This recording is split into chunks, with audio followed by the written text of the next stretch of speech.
Yes, I would especially appreciate this recording because I've never had anyone ask this question before. Hmm. And basically, what you're saying is that after Goenka and Mahasi, you went to Vimalaramsi and you figured out that you don't like metta Well, because you really just now I'm don't. exploring. I feel like I hit a dead end with the Goenka method, and the same for Mahasi method. And now I'm considering what to do now. I'm considering sort of changing tactics once again, and I really like Well, what I hear from Vimalaramsi, but the meta part is, yeah, isn't there another object of meditation that is just as well suited where you can well, relax and none of release? those are the teachings of the Buddha, Mm, right. Okay. but they all have elements of the teaching of the Buddha. They're just like a junkyard dog with a couple of, like a jigsaw puzzle with a couple of pieces gone. Mm. So, but you can't just That's add, like, you can take pardon. the Mahasi method and just add the relax part, or the, it's not how it works.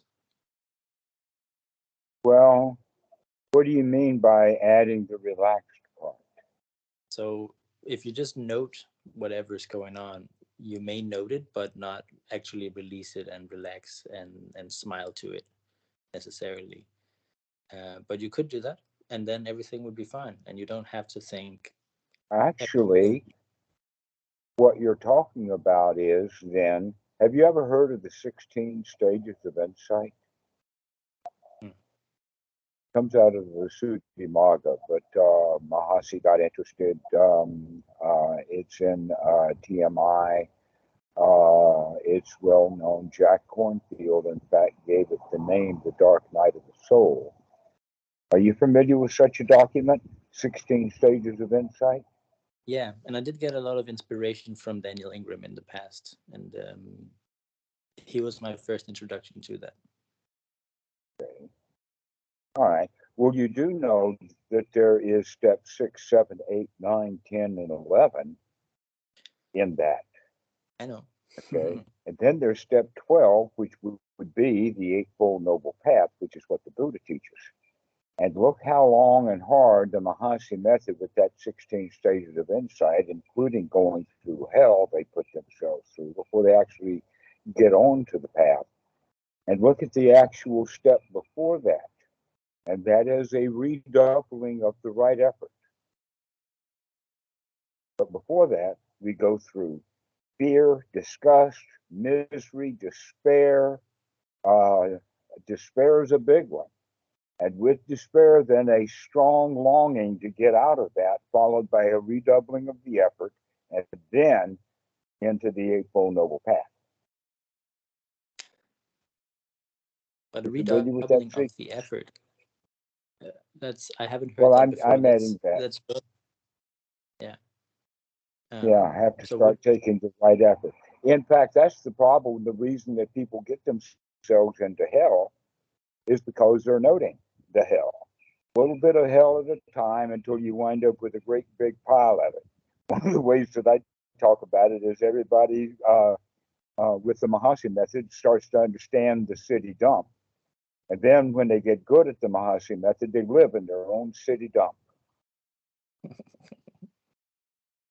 I sure have Or, been living in a dump, so I can attest to that. well, it depends upon how dark that night was for your poor soul. Hmm. Well, I've experienced it repeatedly since 2016. It's like swinging back and forth, and when Well, it's then wouldn't the super bad, Vimalaramsi method of adding some relaxation and joy and some metta, wouldn't that help cure that problem with the Mahasi method? maybe relaxation and joy, probably yes. But sending loving kindness to other people just seems so silly to me. I can't take it serious. All right. Well, guess what? Metta meditation was not recommended by the Buddha and not practiced by bhikkhus. It was something that someone else had done. And in fact, the reason why metta meditation is even in suttas is because they're talked down. But in fact, the Metta Sutta, the one that's used the most, actually is pointing out that basically the issue is that metta is the result of one's correct practice, not the cause. And you're a very, very clear example of that not working for anyone, because everyone recognizes that that's not the way. I don't even want to love people that way. Then in fact, when they give the statement, may all beings be happy, everyone who has been told to say that automatically and already recognizes, hey, I don't feel happy too. I belong in that group that I'm trying to help. And I already know that this is not helping me, so how do I expect to help all of those people, especially all of those people who are just a concept in one's own mind anyway? Sure. And so it's not a practice. It's the result of correct practice.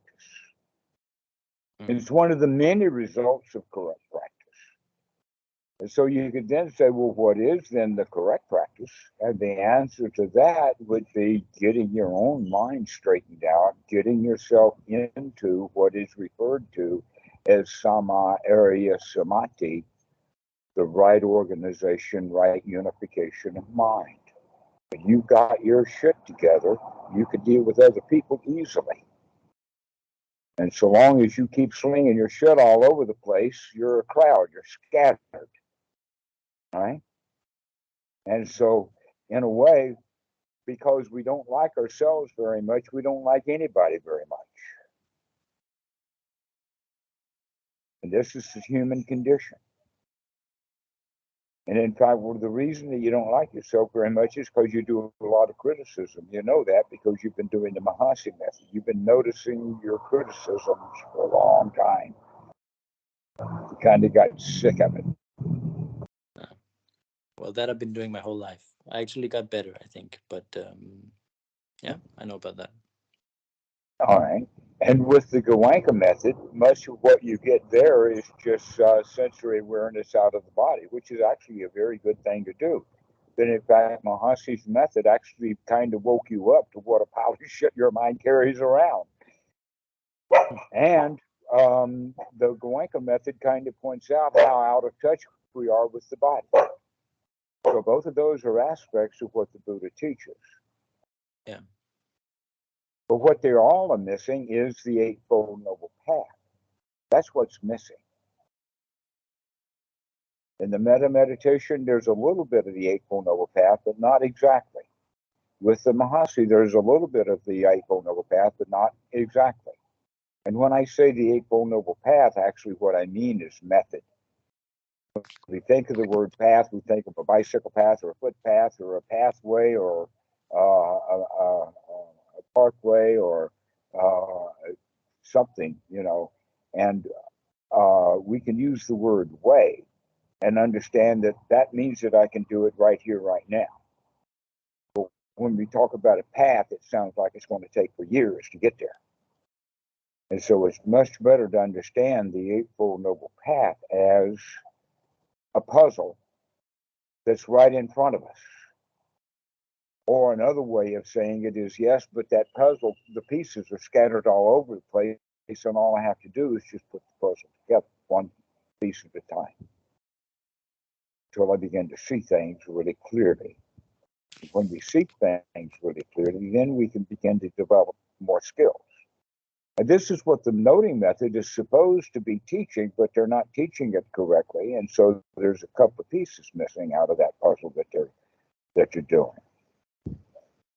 And so the real point that we need to understand is, well, why do we even have an Eightfold Noble Path or an Eightfold Noble Method? What's that all about? And then we could back up to, there is these Four Noble Truths, and then we could just pack it right up into just the one small thing. And that is where the Buddha says that I teach formally and now only one thing, and that is dukkha-nirodha. How to see the dukkha and then come out of it. The Mahasi method doesn't do that. It says see the dukkha and then look at it again, and then turn it upside down and pat it on the butt and see it again, and then recognize that this dukkha is connected to that dukkha. Now you got two dukkhas, and you got to look at them both. Become cross-eyed while looking at the dukkha, and all you've got is dukkha, dukkha, dukkha, dukkha, dukkha, and there's no dukkha-nirodha in there anywhere.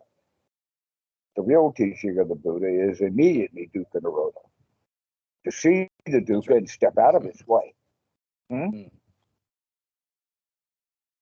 So, when we talk about the method, that is the method of how to see the dukkha and step right out of its way. But that's all there is to the whole technique. That's the entire teachings of the Buddha. It took 45 books and a whole bookshelf in just any one particular language to talk about it all. But a key ingredient to coming out of the dukkha is to see it. So in that sense, see it. Yeah. See it, and you have to not just see it and release it, but also replace it with something better. No, you don't. Well, okay, all right. We can say that's true with thoughts.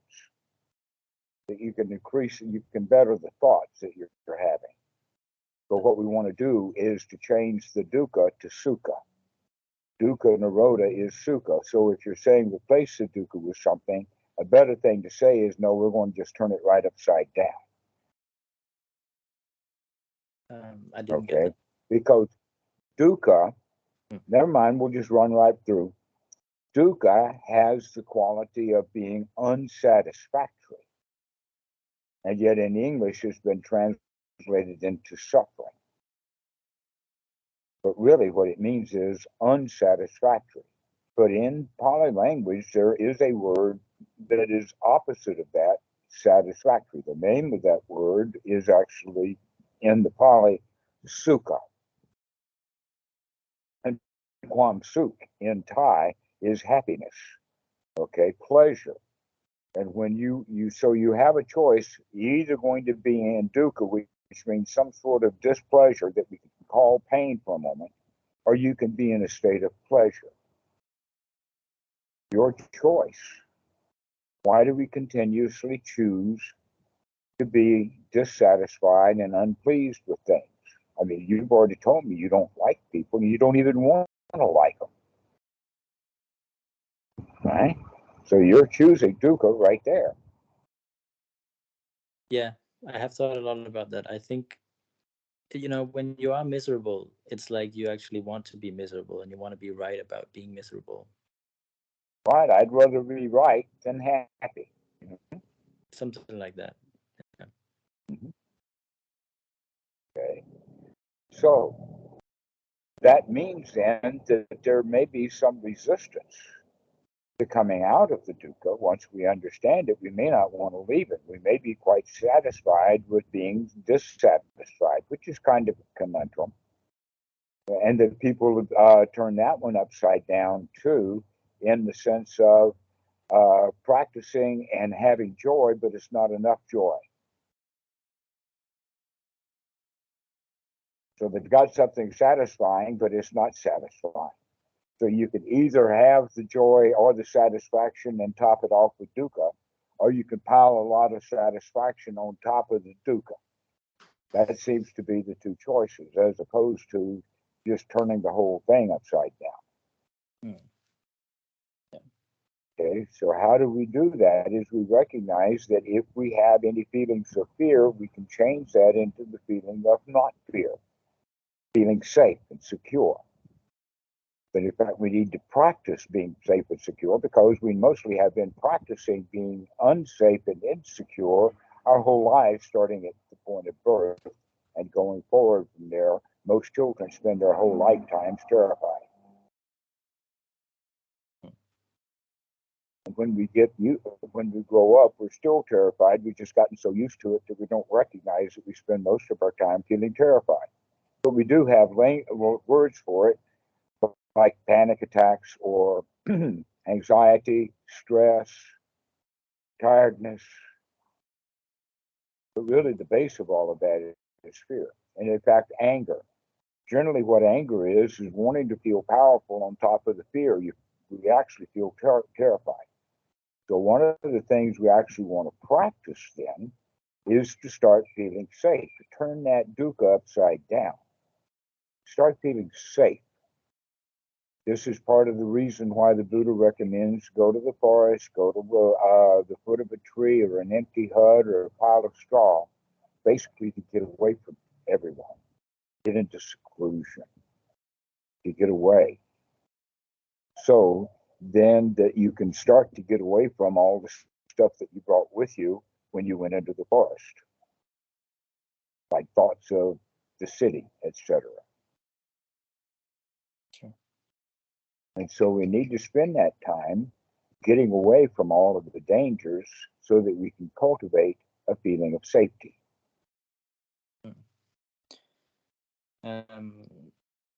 But if it's okay, I want to get back to this integration of metta into practice. Well, that's what we're going for. Okay.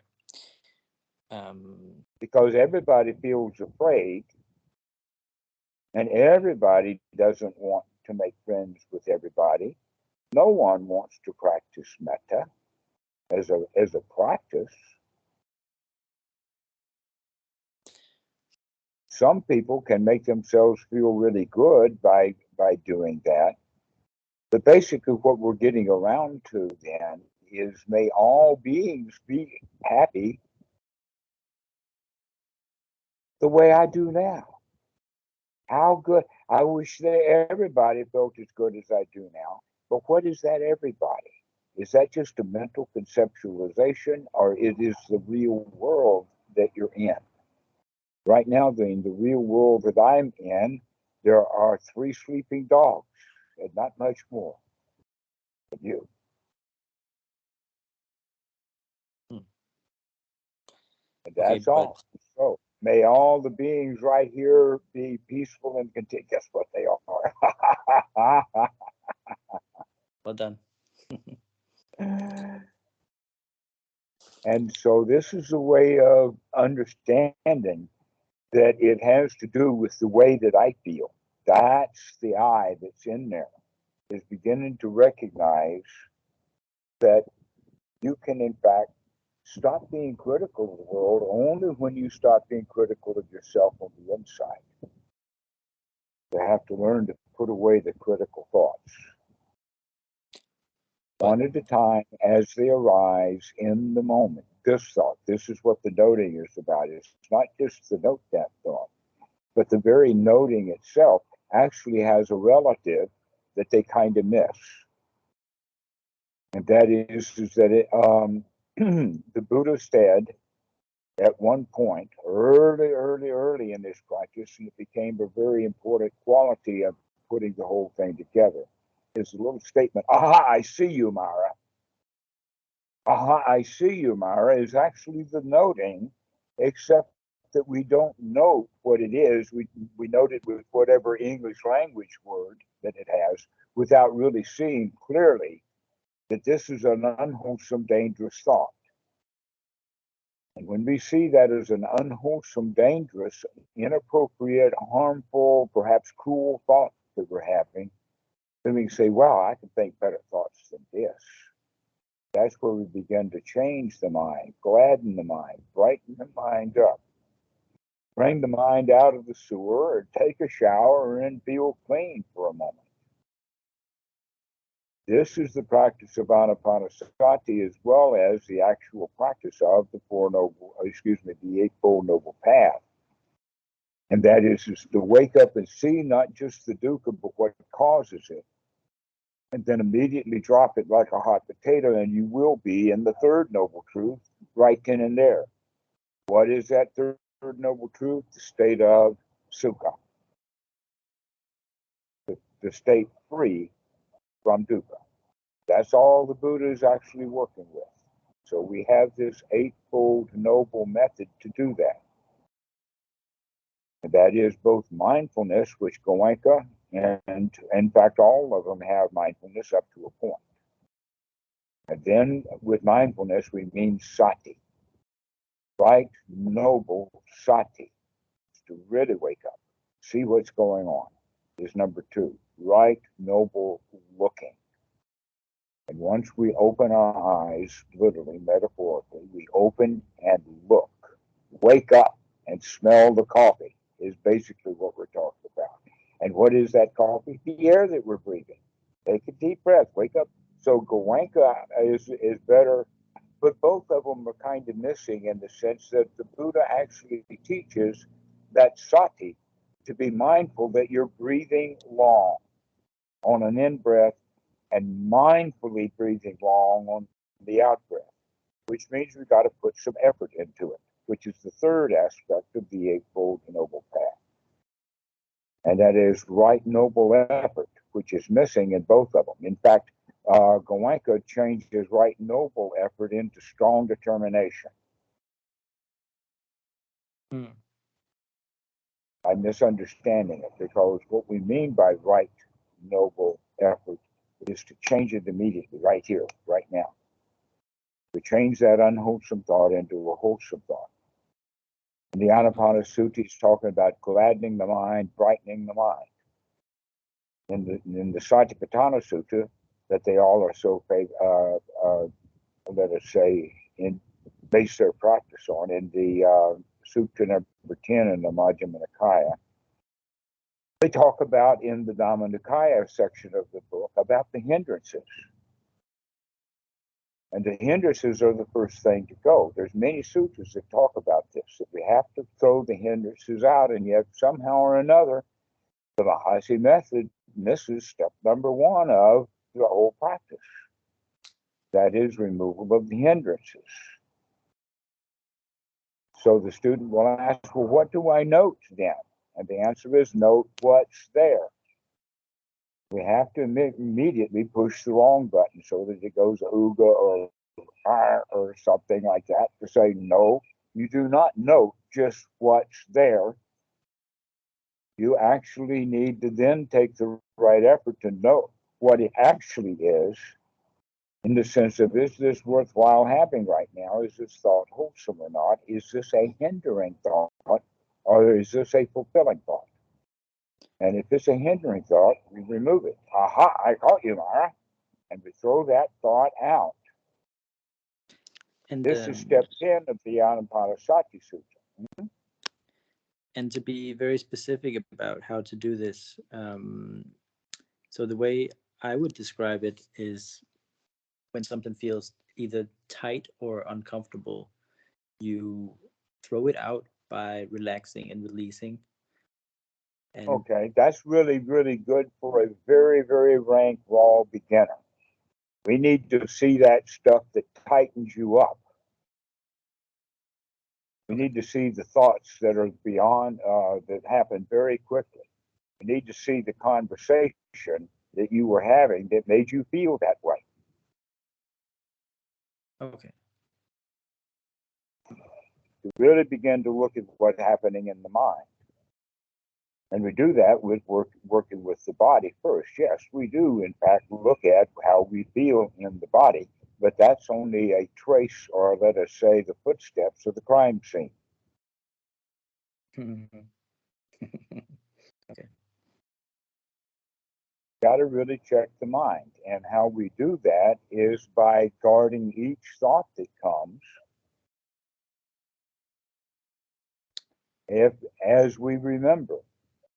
This is an important thing about sati. When do we practice this? The answer is every time that we can remember to practice this. That we don't need to be squatting on the floor in some meditation hall, surrounded by ourselves by a whole lot of people, telling ourselves a lie that we're in seclusion. Just to be clear, when you say thought, do you mean just a verbal, like a sound-based mind phenomena, like a speaking, or a visual, or that's both? Discursive thought, and that may be, in fact, get kicked off. But there's also very fast thoughts. Let us call it a mind moment. And the mind moments happen about a tenth of a second. You need to start seeing these mind moments of the attitude, of which way that we're leaning. And then like a tree, if a tree is cut in a certain way, it'll fall in the direction of the way that it's cut if the logger knows what he's doing, right? The mind can do the same thing. Whichever way the mind is leaning, when it falls, it'll fall in the direction that it's leaning. So if you've got a victim's leaning, if you're leaning towards victim, then you're going to fall into victimhood. If you are leaning towards being a champion, you'll fall into the championship circle. Your choice. You can either fall out of danger, or you can fall into a real mess. Up to you. Okay, and we need to start seeing these mind moments, what our attitudes are, and change that too. Begin to modify our unwholesome attitudes of being victims and whatnot, and change it. So, in the Eightfold Noble method that we have, let's divide that totally into three groups. At one time, I've already mentioned the point of sama area samadhi, getting the mind fit for work, getting it organized. And how we do that is with having 4 items that we're going to practice. That when the Buddha introduces the sutta, he says, "Oh monks, I'm going to teach you right, noble organization and unification of mind with its supports and features." Now, what are the features? The features are how one behaves when the mind is, in fact, noble. In other words, when the mind is noble and fit, then you don't want anything. And if you don't want anything, you're unlikely to kill somebody to get it, or steal, or lie, because you don't want anything. The mind's already fit. But in normal, ordinary Buddhism, we give the students these rules to follow, which is just adding more burden, rather than teaching them to get a mind that's absolutely free and pure, and then your morality will be top-notch and noble automatically.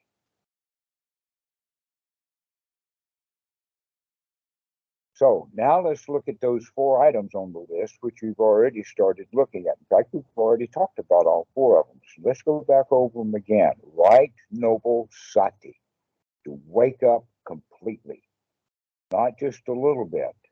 Here's an example of that. When you first wake up in the morning, what's the very, very, very first thing? Let's say within the first 2 seconds of waking up, what do you do?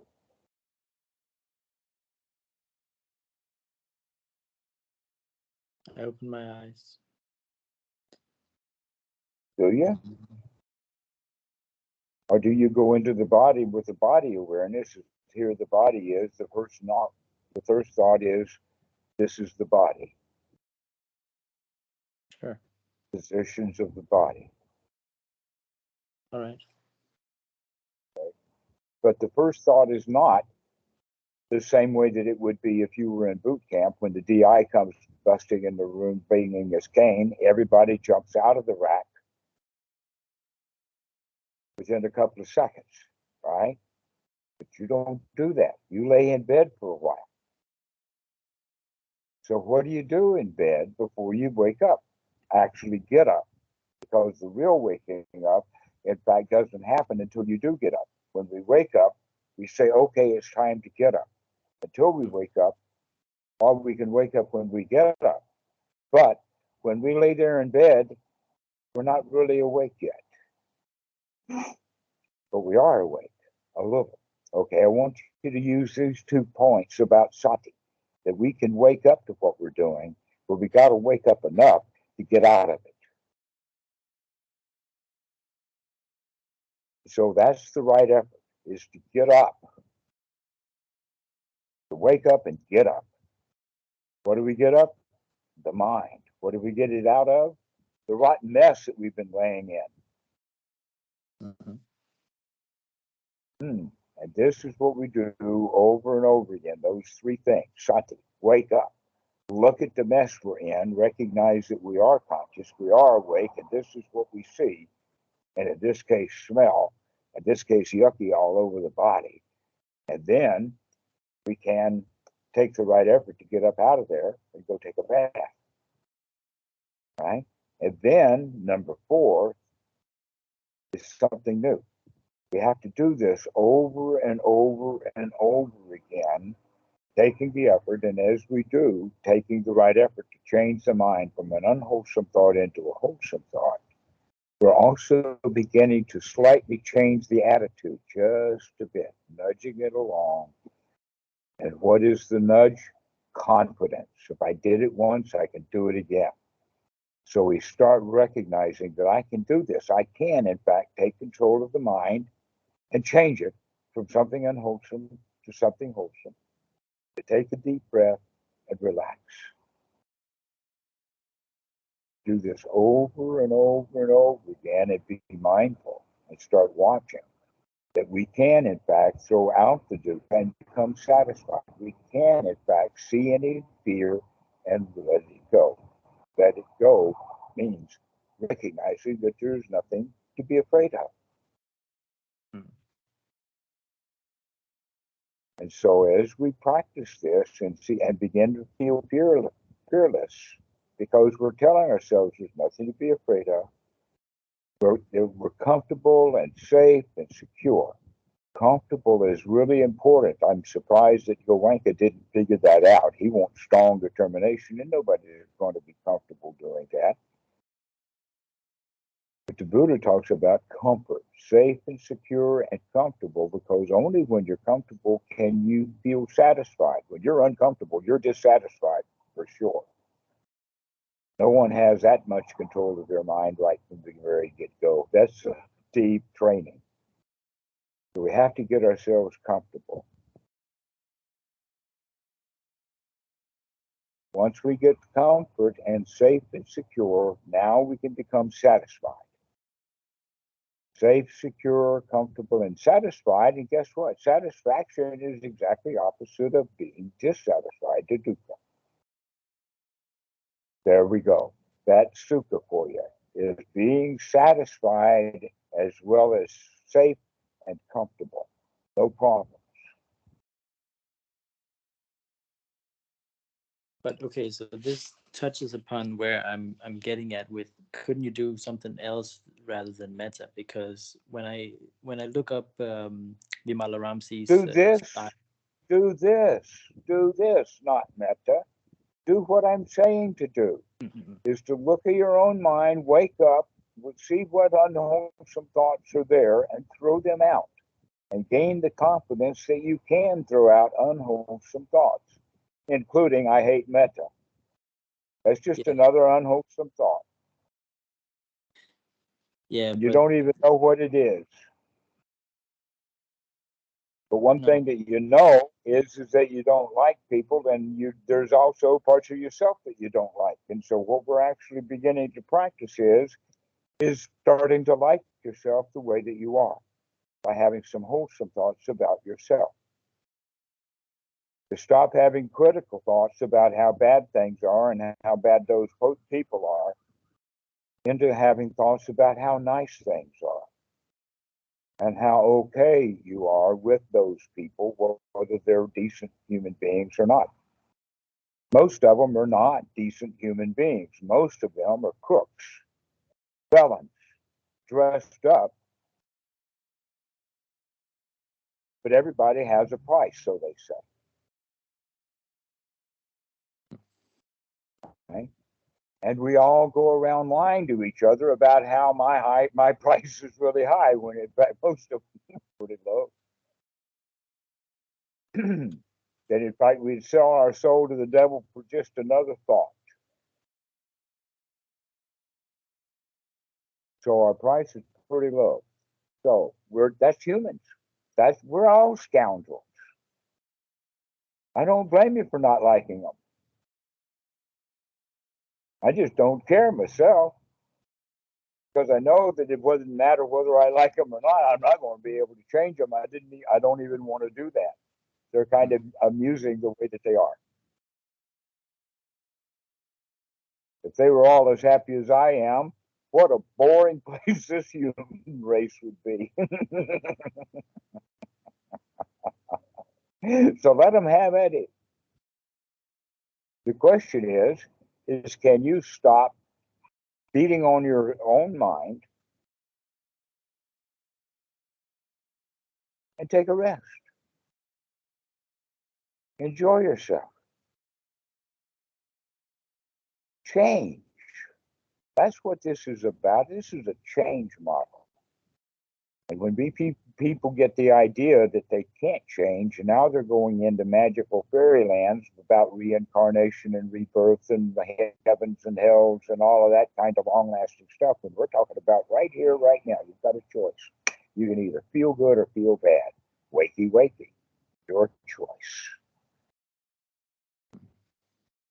You can either criticize yourself or nurture yourself. And so this is where the Goenka technique really comes into play, and that is that waking up of the body so that you can actually be kinesthetic. You can actually experience your reality. Can we go through perhaps a detailed go through what I would do right now if I were to come out of this like uncomfortable state? The answer to that would be stop asking that kind of question and instead take a deep breath and say, everything is all right now. I don't need to answer that question. And I feel safe and secure even though I don't know the answer to that question. That question is just something new that I want, and I don't have to want it right now. I can just sit and enjoy.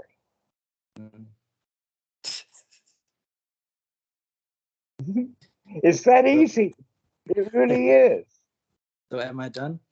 So is that it? You are for that moment. That's it, right? Keep doing that over and over again because you built up quite a habit of giving yourself trash. And so you need to see that and recognize it and stop talking yourself into feeling bad and start talking yourself into feeling good.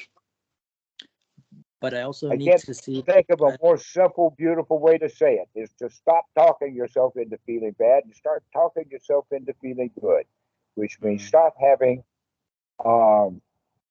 hurtful, shameful, criticizing thoughts and start having noble thoughts. Or if you can't have noble thoughts, then have thoughts of praise. One thought of praise would be at least you're still alive, you're still here, you can breathe. Isn't that marvelous? Right. But you also need to see the proto thoughts before the dukkha, right? Well, that's it. I've just showed you that. That when you have these criticizing thoughts, those are the thoughts that are the proto thoughts. The thoughts of criticism are already based upon an attitude. And the attitude is this parent child, where the parent, the rules are more important or better or safer or more worthy or more competent than the child that we have inside. Mm-hmm. And it's designed, these rules are to get us to feel the way that we felt when we were criticized as a child. And so we go around criticizing ourselves and then go around feeling like we did when we were a child when we were criticized. And so the thing to do is to stop criticizing ourselves and start allowing that whatever we've got is okay. An example of that is, yeah, we're weak. Okay. Everybody's weak. That's why we have machinery. If we were big and tough and strong and as fast as we wanted to be, we'd all be able to fly like a jumbo jet and tunnel underground the way a mole does, and we wouldn't have to worry about all this machinery. Look, the whole human race is full of machines because the human being is weak. So get a load of it. Recognize, hey, I'm so weak I can't do anything. I'll take a rest. I'll let everybody who thinks they're strong to go do all the work, and I'm going to sit here and relax because I'm so weak. So when you tell yourself weak, you say, yeah, isn't that wonderful? Nurture yourself. Turn this stuff upside down. appreciate the way you are right now. You're okay the way you are. Mm-hmm. Make friends with the way that you are, including the darkness. Whatever that you don't like, you resist. And that's a lot of work. So stop resisting the way you are. Stop wanting yourself to be better or different. That's just a set of rules that you've made, standards that you don't live up to. Throw those standards out and start nurturing yourself instead. Mm-hmm. Right. So I think I have some encouragement to go forward from where I was. Thank you for that. I'm actually doing a All lot of right. meditation these days. I set aside the past, like this whole week, Well, and since you don't like it, there's no reason to do it. That in fact you haven't figured out yet that what I'm teaching you is metta in a way, but it's the preliminary steps. That you can't give joy to other people until you gain some joy within your own mind. When you learn to nurture yourself, then you can nurture other people. And believe me, they need it. They are so screwed up that you know it. That's why you don't like them. But if you can't nurture yourself, how could you possibly nurture others? yeah, so I set aside a lot of time for meditation. So I guess I should be learning how to nurture myself. Mm-hmm. I should probably throw away all these ideas about concentration and stages of insight and all this, and just The try to Buddha deal with. doesn't talk about concentration. Concentration is not a practice the Buddha recommends. He recommends instead waking up, Yeah, but I'm letting the learning this body now. rise. Pardon? Yeah, but I'm learning this just now. Okay. Right. Yes, you can get finished with that. All of those rules about concentration, whatever, and just enjoy the moment, doing it over and over and over again. In fact, let me give you a definition of concentration that might be better than the one that you've got. And that is that one of the reasons that we use the word concentration is what we want the child to do is to focus or pay attention. But what really is going on is that they're doing the right thing over and over and over and over again. But when we tell the child to concentrate, they don't understand that means to repeat it, try it again, practice it again one more time. They get it in the sense of, oh, I've got to work hard and feel really hard and tighten up. They try to demonstrate what it is to concentrate, where in fact, really what we want to do with concentration is because we can repeat, repetitive, wakey, over and over again. Wake up and watch your breath. Wake up and watch your breath. Wake up and notice your mind. Watch what your mind is doing. Wake up and make a change. Wake up and get out of your own dark thoughts. Start having some wholesome thoughts. We do this over and over and over and over again. And every breath is an opportunity to start again. Just like Goenka says, when the mind wanders away from the breath, never mind, start again. Have you heard that? Well, what he means is when the mind wanders away from the breath, that's sati. When the mind wanders away is not when it actually wanders away, it's when you know it. And we have to know it strong enough to actually come back. Never mind, start again, come back. Let's go back. We don't have to beat ourselves and harass ourselves and harangue ourselves because the mind wandered away. We just come back into happiness instead. Mhm. Never mind, start again, start again. What about the With jhanas? nourished thought. Well, let's not talk about the jhanas right now. In fact, we've already been talking about the jhanas. You go get your satisfaction because you need that as a constituent component of the first jhana. And you're not going to go anywhere without getting yourself satisfied.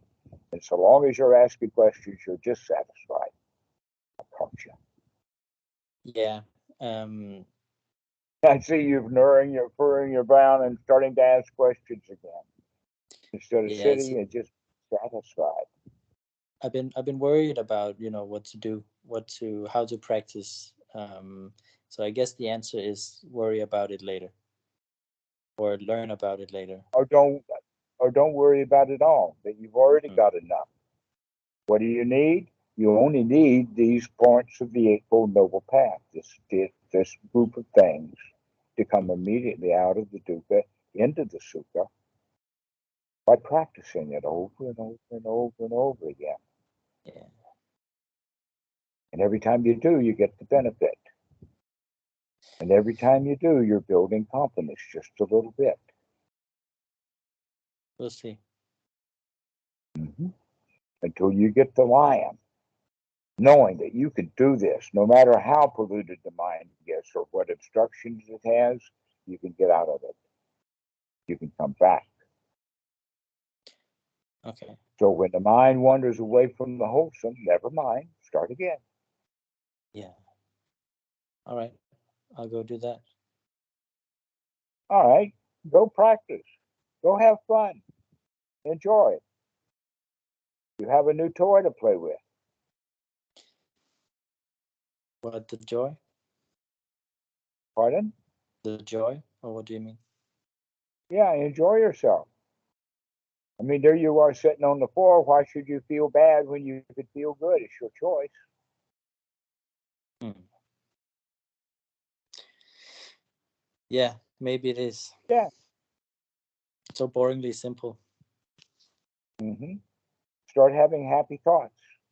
Allow yourself nurturing. Talk yourself into feeling good, and pretty soon you will. That sounds good. Mm-hmm. That's all there is to the jhānas. Hmm. There's nothing much to it. Hmm.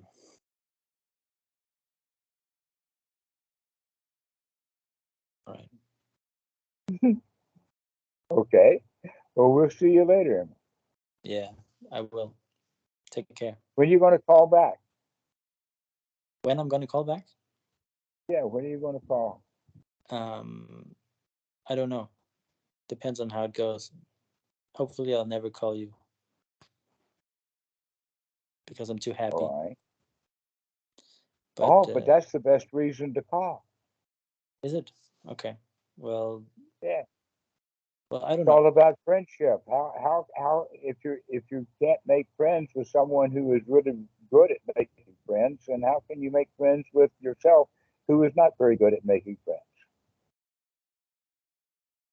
I see your point. Yeah. I guess today I just called you because I was demotivated and depressed, and I needed some guidance. All right. Well, now that you've gotten some guidance, you'll run across the moment when you have doubts and want some more guidance. Yeah. Yeah, once a week or so will be good. All right. All right. Sounds good. All right. Well, we'll see you. Yeah. I'll see you. Thank you.